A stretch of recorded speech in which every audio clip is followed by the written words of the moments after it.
Second American Civil War is here now. And meet the Secretary of Retribution, a former Special Forces Lieutenant Colonel, and his target list. Folks, this is going to be a long video, but the information contained here is so important and so dangerous. The people I will be talking about have called for the murder, the execution of our elected officials. So this is your enemy list. This is the deep state target list, just a portion of it. Some of the high value targets, if you will. Who's target number one? I'd probably say Nancy Pelosi. Right. Yep. Ivan Raiklin is a far-right extremist. Yeah! Just hit the deep state, right in the heart. So who do you think was ultimately responsible for the attack on the Capitol? So I would say probably me. I'm the one. President Trump retweeted a memo from an individual named Ivan Raiklin entitled Operation Pence Card that called on the vice president to refuse the Electoral College votes from certain states that had certified Joe Biden as the winner. So my legal strategy forced Nancy Pelosi to conduct the deliberate breach and facilitate the deliberate incited entrapment of January 6th. That is why I'm responsible. Exposing the Nancy Pelosi Fedsurrection of January 6th. He promotes the conspiracy theory that January 6th was a setup. Some people call it a entrapment, a Fedsurrection, a parliamentary coup. Your shirt, it has a list of names of the Retribution tour. And he's got a retribution list. The Biden laptop cover-up, the COVID-19 pandemic. For those he believes have wronged President Trump and the American people. Jim Clapper, right? Mike Hayden, Brian Kemp, Brad Raffensperger. The list goes on and on. I prefer the term retribution. Liz Cheney, we're coming for you. Adam Kinzinger, we're coming for you. You mentioned Pelosi. What do you think she would be charged with in this scenario? I mean, it's a simple statute. This is treason. Yeah, absolutely. And I would like to see at the end of the due process, lawful capital punishment. Will you be disappointed if in 12 months from now somebody hasn't been executed for treason? I think the nation will be furious. This psychopath is former U.S. Army Special Forces. He has a target list, just like you would have a target list for all the members of ISIS, and then you go down that list, knocking them out one by one. That is what he intends. And don't write him off as a conspiracy nut either. Here he is shaking hands with Pete Hegseth. Here he is with Kash Patel, who is now the head of the FBI. It is clear that he is well connected and influential within this regime. Because remember, there are no adults left in this regime. It is a circle jerk of conspiracy theorists, ass kissers, billionaires, and more extremists than you would find in Jonestown. So of course the psychopath weaseled his way into the inner circles of power. The S on his Deep State Marauder shirt is a SF lightning bolt. Here he is giving a press conference with pardoned January 6th insurrectionists. There is Oathkeeper founder Stuart Rhodes wearing an eye patch because he shot himself in the face and lost an eye. Rhodes was sentenced to 18 years for seditious conspiracy. That's Enrique Tarrio, Proud Boys chairman, sentenced to 22 years for seditious conspiracy. All of them pardoned by Trump on his first day in office. I prefer the term retribution. People wonder what a second civil war will look like if it comes. I think it has already arrived. Far-right extremists have been firing volley after volley. It is the rest of us who have ignored their belligerence willfully, time and again. Well, they have now seized the reins of power. Extremists are installed within our government at all levels. And those who aren't on board with their agenda are controlled through threats of violence and retribution. I signed up for the death threats and the late night swatting, but they did not. I had heard there were 4 senators that wanted to vote against some of these awful Secretary of Cabinet appointment nominees who didn't, because it wasn't that they got death threats, because unfortunately we do. That's part of what I guess we sign up for. But their family members were getting death threats, and they just didn't want to stand up for it. I don't think a second civil war is going to look like that movie Civil War. We're not going to have coalitions of states faced off against the federal government. Our nation is far too fragmented, and people who live in blue states hold the mistaken belief that they are safe. But drive just 10 minutes outside of any major city in California and Oregon and Washington, and you're going to find Trump signs everywhere. 70.8% of shares sheriffs identify as conservative or very conservative. Only 1.1% identify as liberal. Rural Oregon, Washington, and California are all hotbeds for white supremacist militias. So what will a second American Civil War actually look like? Well, we already know because the right-wing terrorist extremists have been fighting this war for decades now. They will murder federal agents in ambushes like Gordon Call did in 1983 when he murdered 2 federal marshals and then a local sheriff. The trail of violence surrounding Gordon Call is over. And 3 months and 4 lives later, some of the tax protesters only seem more bitter toward the federal government they don't trust. But some believe the death of their folk hero here has only helped to further the cause. They will blow up truck bombs like they did at Oklahoma City, the Alfred P. Murrah Federal Building in 1995. If you've heard of the Michigan Militia before, it's probably because of this man, Timothy McVeigh.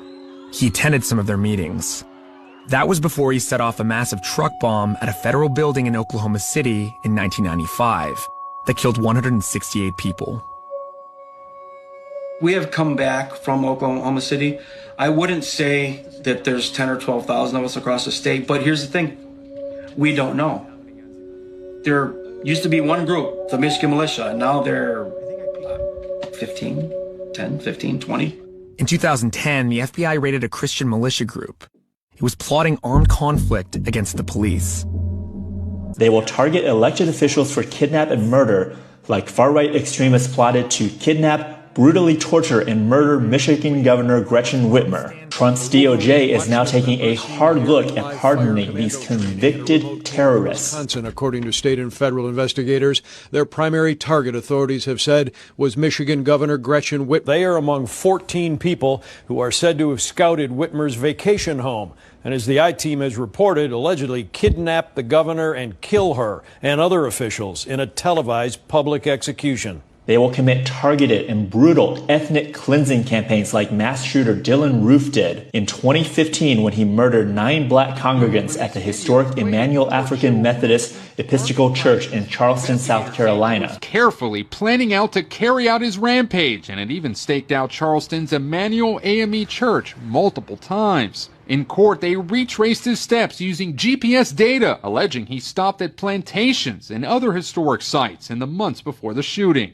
Prosecutors laid out his racially inflammatory writings, photos of the Confederate flag, and a potential hit list of other churches found in his car. They now have the full backing of the state behind them. What I just described will be how a second American Civil War plays out, except all across the country with the full backing and support of the state. It is really eerie how history is repeating itself. Hitler's SA, his brown shirts, were made up of violent and disgruntled former soldiers, anti-leftist and anti-democratic former soldiers. This core group of violent extremists were then bolstered by many times more unemployed men created by the Great Depression. This is exactly what is happening in the US right now. This core group of violent extremists like Oath Keepers, Proud Boys, 3%ers are now being bolstered by the masses of frustrated losers who fall under the right-wing influence. And these people will not peacefully give up power. And it is cowardice at all levels of the government that has brought us here. It is cowardice now that prevents Congress from being a check on the power of the executive. GOP members have sat through meetings now without uttering a single word because they were instructed to. Because they are too afraid to even speak now for fear of saying the wrong thing. So you got all the names of these guys?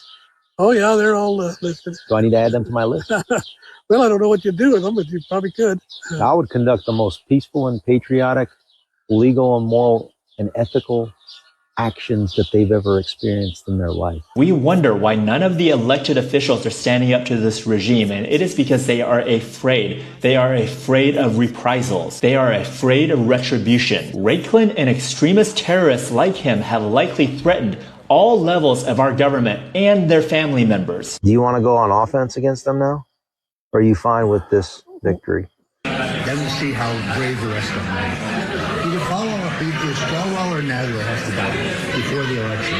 They need to get the message. Do you think ISIS in the Middle East would have given up power if the people were allowed to vote them out? Even if we do have free elections in the midterms and in 28, do you think these right-wing extremist terrorists would just hand over their power peacefully now that they have it. Trump has already shown us what he would do if he loses power. He attempted a coup on January 6th of 2021. He failed, but he demonstrated what he would do if he were voted out of power. The cowardice of our leadership in not confronting this extremism and not bringing to justice every single traitor associated with this coup will go down in history as one of the greatest mistakes and greatest acts of cowardice and abdication of duty in history. The period from 2020 to 24 will go down in history as America's last chance to stop this extremism through peaceful, lawful means. And the history books will write that our elected officials were too scared to act, that they were too scared, too terrified from the threats of these right-wing terrorists. There have been at least 50 so-called swatting attacks on members of Congress in just the last month. Those are incidents where someone falsely reports a bomb threat or mass shooting at the home of a public official. That number you reported, 50 or so, is that a striking number to you? In a 1 month period, yes, which means we had multiple cases a day. And again, these are occurring all over the country. Now it is too late. The extremists have taken power. No one is coming to save us. We must all form self-defense groups now. I fear that the worst will come to pass and psychopaths like Reichlin will be unleashed on the population with the full backing of the state. Now imagine that they do arrest everyone on his list and they hold kangaroo trials and they execute them for treason. Do you think for a second that that is going to sate his bloodlust? These white supremacists are not going to be happy until every person of color is enslaved again. That is their end goal. They want a white ethno-state. And I fear and I think what we will see if we just let this continue to run is that there will be ethnic cleansings in the streets of the United States carried out by these right-wing extremist terrorists who have the full backing and support of our state. For example, are losing their minds daily